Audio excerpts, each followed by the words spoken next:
حدیث نمبر 743 عن ابی سعید الخدری رضی اللہ عنہ قال قال رسول اللہ صلی اللہ علیہ وآلہ وسلم ان اللہ احاط حائط الجنة لبنة من ذهب ولبنة من فضة۔ حضرت ابو سعید خدری رضی اللہ تعالیٰ روایت فرماتے ہیں کہ رسول اللہ صلی اللہ علیہ وآلہ وسلم نے ارشاد فرمایا، بے شک اللہ تبارک و تعالیٰ نے جنت کی باؤنڈری اٹھوایا ہے، جنت کی جو باؤنڈری ہے اس کو اس طرح سے بنایا ہے کہ اس کی ایک اینٹ سونے کی ہوگی اور ایک اینٹ اس کی چاندی کی ہوگی، ٹھیک ہے، ایک اینٹ سونے کی اور ایک اینٹ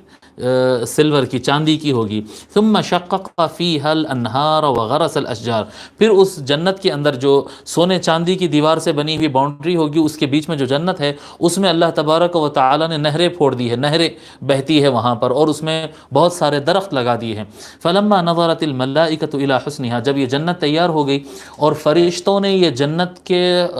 جمال کو اور جنت کے حسین مناظر کو دیکھا، قالت طوبى لك منازل الملوک، تو وہ فرشتوں نے کہا کہ جنت مبارک ہو تجھ کو، تو بادشاہوں کے رہنے کی جگہ ہے، یہ تو بادشاہوں کی جگہ ہے، یعنی ایمان کے اعتبار سے جو ولایت کے اعلیٰ درجے وغیرہ پر پہنچ جائیں گے ان کے رہنے کا مقام ہے۔